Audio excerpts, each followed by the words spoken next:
12:08 en Argentina y pasó de todo en las últimas horas y vamos a conversar con alguien que ya nos acompañó y nos reveló y nos develó verdades hace un tiempo atrás en el noticiero. Me refiero a José Di Mauro, politólogo, para preguntarle qué está pasando en nuestro país en materia no solo económica, ya podemos decir en materia política e institucional. Así que le damos la bienvenida a José y ya mismo aprovechamos el tiempo del Noti para hablar de qué está sucediendo en el gobierno nacional en los últimos días, horas y semanas. También podemos hacer anuncios de todo tipo. Hola, ¿cómo estás?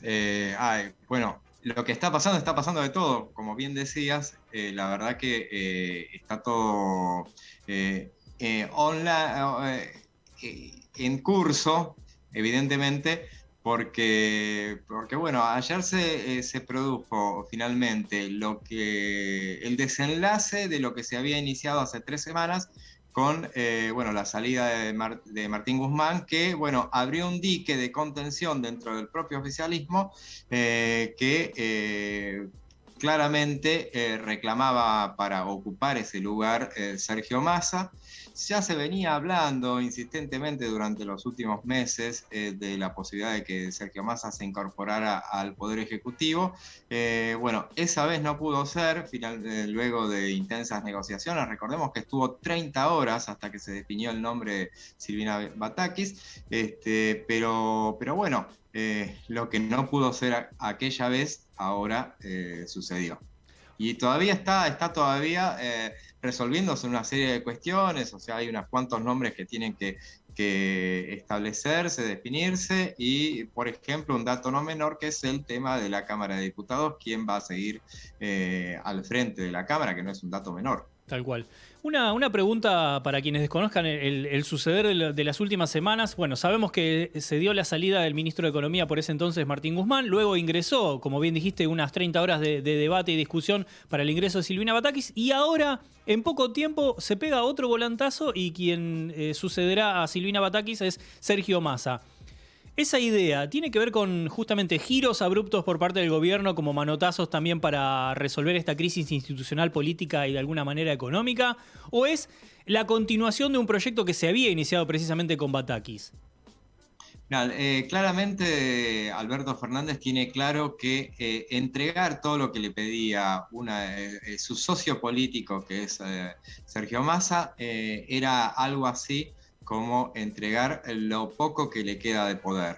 Y por eso se resistía. Lo que pasa es que después de 3 semanas, y sobre todo las últimas 2, como fueron las que vivió Silvina Batakis, y con la reacción que tuvieron los mercados, claramente no le quedaba otra alternativa y finalmente cedió a las presiones, que es lo que termina haciendo habitualmente Alberto Fernández. Lo que pasa es que esta fue la última bala que le quedaba. O sea, si esto no le sale bien, y en este caso, bueno, se perjudicarán varios, más allá de que los que nos perjudicaremos seguramente más será el país, pero claramente Sergio Massa apuesta tiene todas sus expectativas puestas en el resultado que vaya a tener. Pero bueno, esto no es algo pensado, porque si algo este oficialismo no tiene es un plan. Esto claramente lo dijo Alberto Fernández en su momento, a los pocos meses de estar en el poder, se lo dijo nada menos que al Financial Times. Él no cree en los planes. Hay que ver si él cree en lo que dijo en esa oportunidad, pero lo que está claro es que no hay un plan. Silvina Batakis viajó a Estados Unidos a dar explicaciones, pero reveló claramente que no tenía un plan definido, salvo adecuarse a tratar de cumplir lo que habían firmado Martín Guzmán con el Fondo Monetario. Y bueno, veremos ahora si Sergio Massa sí tiene un plan, y será a 2 años y medio de gestión, casi 3 años, bueno, una novedad, que este gobierno ponga en práctica un plan. Bueno, también para quienes no sepan mucho del andar político de Sergio Massa, bueno, ¿por qué el nombre? ¿Por qué esta creación también de este superministerio? Que recordemos, se fusionan ministerios como el de Economía, al mismo tiempo el de Desarrollo Productivo y el de Agricultura, Ganadería y Pesca. Todo ahora nucleado bajo el poder de Sergio Massa. De ahí que le pongan el nombre de superministerio, que se va a seguir llamando Ministerio de Economía, suponemos. Eso tendrán que adecuarlo con el procedimiento va a ser que van a hacer una ley de ministerios, siempre se adecúa, eso va a salir por decreto y después hay una ley de ministerios que se tendrá que votar en el Congreso. Esto va a fusionar varios ministerios y uno recordaba la cantidad de veces en que hablamos de tener un superministerio. Somos muy afines a esa posibilidad. Y yo me acordaba, remontándome en el tiempo, allá por 1991, cuando el ministro de Economía era en ese momento, tiempos de Carlos Menem, ¿no? Herman González.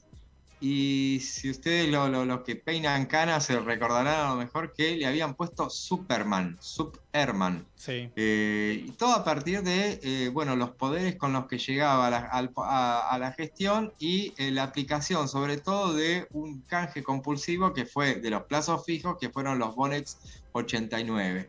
Y a partir de esa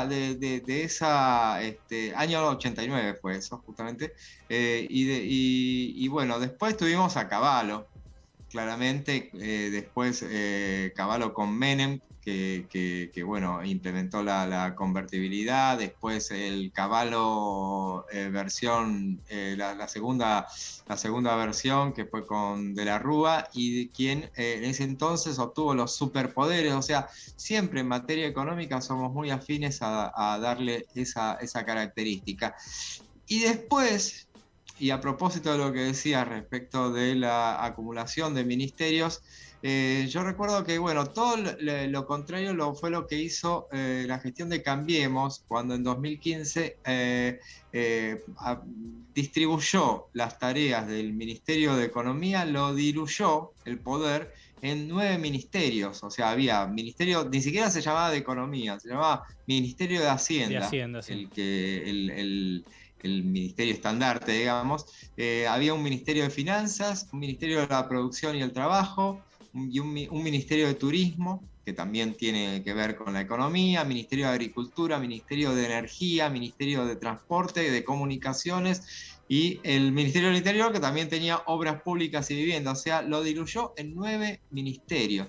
Cuando llegó Alberto Fernández, y sabiendo que ese había sido un error de Mauricio Macri, en lugar de corregir eso, tantas cosas que cambió de la parte de Macri, en el caso de él lo mantuvo de alguna manera, porque él tuvo más ministerios, tuvo 22 en lugar de 21, y la parte de economía la dividió en 7 carteras. Eran economía, agricultura, obras públicas, desarrollo productivo, turismo y deportes, desarrollo territorial y hábitat, y transporte. Esos son las 7 carteras en las que se dividía economía. Ahora veremos con Sergio Massa, por lo menos él fusiona varias de esa cartera, fusiona por lo menos 3 de ellas, como son, bien decías, economía por un lado, desarrollo productivo, que va a estar dentro de economía como secretaría, y agricultura, ganadería y pesca, y también va a manejar la relación con los organismos internacionales. Y bueno, veremos en todo caso si la concentración de poder se transforma en un superministro, pero todo dependerá de los resultados, y en todo caso serán super resultados. Clarísimo. Que es lo que necesitamos. José, clarísimo. Bueno, y como para trazar un perfil de este superministro, tal vez esta entrega de alguna forma, entre comillas, del poder, porque el aunar tantos ministerios, tantas secretarías, tanto espacio político, de alguna forma empieza a mover el eje, y el ojo se enfoca sobre Sergio Massa más que en Alberto Fernández, de cara a este año y medio de mandato que queda por parte de este oficialismo. Digo, ¿cómo es un poquito el perfil para entender cuál puede ser el escenario venidero? Ya, el perfil de Sergio Massa es un hombre que quiere ser presidente. Él no lo ocultó. Él en 2013 irrumpe en el gran candelero a partir de la gran elección que tiene, al vencer en ese momento en elecciones legislativas al Frente para la Victoria. Recordemos que del otro lado tenía nada menos que a Martín Insaurralde, había una lista en la cual hasta figuraban, había puesto toda la carne en el asador el entonces oficialismo. Bueno, a partir de esa elección que él arma el Frente Renovador, él tiene la convicción de que, bueno, quiere, en lugar de seguir el camino que todos laburaban por entonces, que era ir por la gobernación, él apuesta directamente a la presidencia. Y como suele, y claramente en 2013 era favorito a priori para las elecciones de 2015. Pero esto es Argentina y 2 años es una vida en otros países. Entonces, bueno, en 2015 pasaron cosas para entonces y bueno, lo que en eso muchos políticos te dicen, no conviene picar en punta con tanta antelación en las encuestas porque después se te vuelve en contra eso. Y bueno, fue lo que le pasó a Sergio Massa. Eso pasa siempre, realmente hay que tenerlo en cuenta eso, y no necesariamente por eso, por ejemplo, es una cosa que le pasó, por ejemplo, yo creo que nadie imaginó a Javier Milei con posibilidades presidenciales para las elecciones del año que viene, pero él a lo mejor sí. Y el hecho de haber tenido ese sprint tan importante que tuvo a lo largo de este año, bueno, es demasiado tiempo en el cual uno tiene que mantenerse ascendiendo. Entonces, no es recomendable. Siempre conviene el sprint final. Dejándolo eso de lado, Massa, a partir de las elecciones del 2015, bueno, terminó no yéndole bien, terminó resultando tercero. En 2017 probó nuevamente en ese momento con otra alianza que fue con Margarita Stolbizer y fue la alternativa que fue Un País. No le fue mejor, al contrario. Y en 2019 el problema que él tenía, que muchos le recriminan haberse juntado con el kirchnerismo y con el resto del peronismo, haber vuelto al peronismo después de todo lo que había dicho, él lo que tenía era la convicción de que se le desarmaba el partido si él no daba ese pase. Entonces, bueno, terminó haciendo eso. Él siempre insiste en que él es joven, que tiene mucho por delante. Y lo que a la convicción de que le llegó en este último tiempo fue que desde la Cámara de Diputados ya no tenía mucho más para dar. Él tenía la convicción de que el último año iba a pasar al Ejecutivo. Siempre quiso estar donde ahora a partir de este lunes va a estar, que es en el Ministerio de Economía. Entiende que es la gran chance que tiene como para dar señales de ejecutividad. Y bueno, si le va bien en la economía, tendrá chances para ser candidato presidencial en las próximas elecciones. Si no le va bien, bueno, habrá diluido otra posibilidad más, y por más joven que sea, bueno, las chances no se dan tan seguido en esta Argentina. Justamente coincidía mientras emitías tus palabras y el conocimiento compartido. Estaba pensando justamente que puede ser una gran oportunidad presidenciable de cara a este año y medio que posiblemente quede de gestión, en caso de que continúe durante este periodo al frente de este superministerio de Economía. Ojalá que así sea, digo, no por él, insisto, no necesariamente por él, sino porque, bueno, imagino que lo mejor, lo más sano y lo que todos, oficialismo y oposición, esperan es, bueno, llegar a que se cumpla este mandato de la mejor manera posible, y pero que no vuelvan las versiones que crecían, sobre todo la semana pasada, cuando se insistía con la posibilidad de ya muchos mentideros de un acortamiento del periodo presidencial, y que elecciones anticipadas, y que es algo que ni siquiera la oposición desea. Y entonces, bueno, es bueno saberlo, y será una lección de madurez, que se sigan cumpliendo los tiempos que se establecen, y que ojalá esto que yo definí como la última bala, que se cumpla de la mejor manera, o sea, que no termine siendo un manotazo de ahogado, y porque después lo que viene en ese sentido es una situación muy, muy compleja, porque convengamos en que Alberto Fernández, si Alberto Fernández, el poco poder que tiene, ya se termina de diluir, en ese caso quien reúne todo el máximo poder en esta coalición gobernante, que es Cristina Fernández de Kirchner, ella ha dicho que no quiere ser presidenta en esas circunstancias.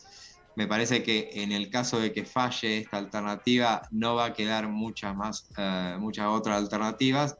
Así que, bueno, esperemos que todo transcurra bien y que con mayores o menores resultados lleguemos más o menos bien y enteros a las elecciones de 2013. Muy bien, clarísimo. 2023. Sí, sí. Quedó clarísimo igual todo. La verdad que gracias por compartirnos el análisis de la actualidad política, que no es uno de los momentos más tranquilos como para hacer un análisis. Sin embargo, la claridad de conceptos, la verdad que se agradecen. Y bueno, el politólogo José Di Mauro compartió unas palabras con nosotros, pero bueno, antes de despedirte, si tenés algunas redes, vía de contacto, donde podemos también conocer más de tu análisis político de la Argentina. Bueno, por Twitter estoy en José Di Mauro, y por Instagram también es José Ángel Di Mauro. Muy bien. Excelente, gracias por tus palabras. Bueno, la Argentina continúa y esperemos un poquito de estabilidad, esa palabra que nuestro país desconoce. Oh, bueno, pedís mucho, me parece, pero ojalá que sea eso. No estamos acostumbrados a la estabilidad. Tal cual, tal cual. Bueno, muchísimas gracias. Tuvimos la palabra de José Di Mauro, politólogo, con un análisis, la verdad que impecable, de lo que pasó en las últimas horas, semanas y días en nuestro país en materia económica, política e institucional. Nosotros, antes de ir al próximo corte, vamos a conocer la palabra de Carmen Fernández, que no pudo venir acá al estudio porque debía medialunas, si mal no recuerdo. Sí, las debía, porque acá no llegaron al Noti, ¿no? Eso no llegó acá. Eso vino en la semana, ahora nosotras sí, así que debe las medialunas y por eso no se hizo presente en este momento acá. En realidad no, vamos a decir la verdad, está dándose una dosis de refuerzo vacunatoria, a lo cual aplaudimos, porque la salud siempre es lo primero. Así que Carmen, de todas formas, pese a que está cuidando la salud suya y de todos nosotros, nos dejó un resumen con algunas noticias en clave de género, así que ya mismo la escuchamos a Carmen Fernández, nuestra especialista. Buenas, buen día, ¿cómo están todos por ahí? Saludos a nuestro superconductor, ahora le ponemos super a todo, bueno, va, nuestro superconductor Diego González. ¿Cómo andan? Soy Car Fernández y bueno, como cada semana les acerco las noticias en clave de género. Voy a comenzar hablando sobre un hecho histórico que se conmemora justamente el día de hoy, el 29 de julio de 1949, se fundaba el Partido Peronista Femenino. Podemos decir que hace 73 años ingresaban muchas mujeres, miles de mujeres a la política. Sí, lo podemos afirmar totalmente. Si bien el sufragio femenino acá en nuestro país data del año 1947, podemos afirmar que sí, que a través del Partido Peronista Femenino, presidido por Eva Perón, es el mes de Eva, hace días atrás también conmemoramos los años de su fallecimiento. Bueno, ahora hablamos también, ¿no?, del Partido Peronista Femenino. ¿Cuál es la particularidad de este partido? Bueno, que logró tener un lenguaje sencillo, fuera de los artificios de la política más bien tradicional, y logró direccionarse de forma tal de llegar a las mujeres más humildes. ¿Sí? Hasta el momento sí, hubo una militancia feminista, hubo participación política, sí, pero eran determinadas mujeres con cierta formación, ilustradas de alguna forma, que bueno, no escapaban, digamos, a lo que son los intereses de la política en ese momento, las mujeres más humildes. ¿Cuál fue uno de los méritos de este partido? Es que logró trabajar en el territorio. O sea, a través de las unidades básicas lo que lograron hacer fue extenderse en todo el territorio nacional, en todas las provincias, llegando a cada barrio, a cada lugar, a través de distintas delegadas que fueron enviadas, ¿no?, a cada una de las provincias. Y además, bueno, esto que decía, ¿no?, básicamente hablar en un lenguaje sencillo, cotidiano, que respondiera a los intereses, a los reclamos, a las inquietudes que tenían esas mujeres. ¿De qué estoy hablando? Bueno, hablar sobre, hablar y responder, ¿no?, concretamente en acciones, bueno, con campañas de alfabetización, por ejemplo, capacitaciones, incluso cursos de, no sé, corte y confección, ¿sí? O también, bueno, llevándolo a otros lugares, bueno, tener en cuenta las tareas de cuidado, los cuidados de la ancianidad, los cuidados de los niños y demás, bueno, todos esos aspectos de los cuales hoy hablamos dentro, digamos, de la militancia política, de la importancia de las tareas de cuidado y demás, en ese momento no en esos términos, porque obviamente eran mujeres propias de su época, ya el Partido Peronista Femenino comenzó a poner en agenda a sus formas, a sus maneras, en su contexto. ¿Cuál es el gran mérito también que tiene, si es válida la palabra, o los grandes resultados perdurables que le logró instalar el Partido Peronista Femenino, ¿no? ¿Y por qué lo conmemoramos en el día de hoy? Bueno, tiene que ver con el ingreso concreto de las mujeres, no solamente desde el lugar de poder votar, de poder reunirse a debatir sobre política, sino también en lo concreto que es ocupar cargos públicos, ¿no? En la elección de 1951, que bueno, llega a colocar en el gobierno por segunda vez a Perón, se presentan por primera vez las mujeres a votar, lo hacen, según los relatos de la época, lo hacen, bueno, en masa, realmente llegan a votar.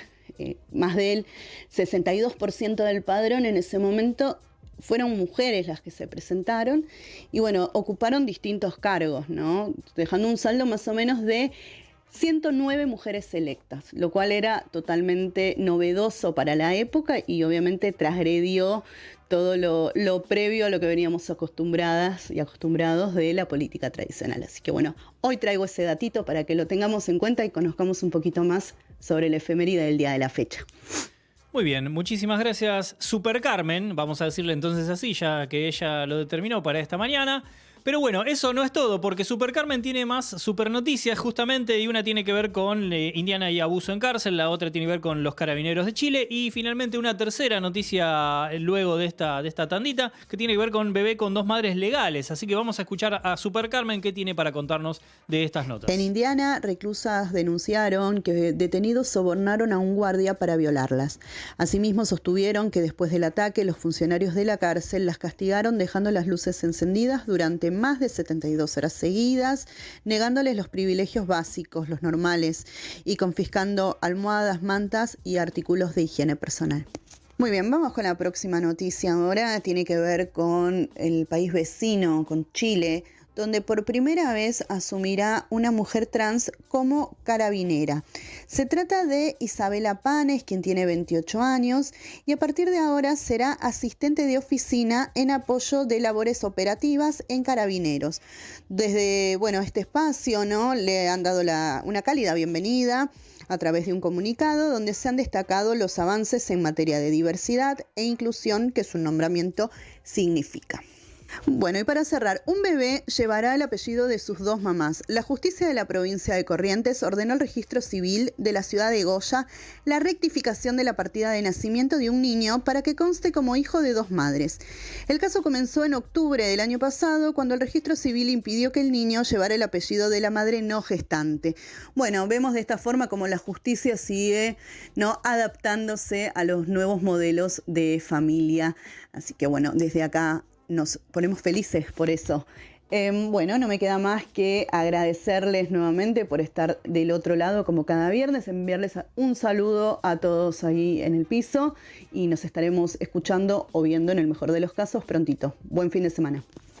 Muchísimas gracias. Fue la palabra de Carmen Fernández. Nosotros rapidísimo, porque ya nos pasamos de las 12:30, sí, 12:32 minutos exactamente en nuestro país.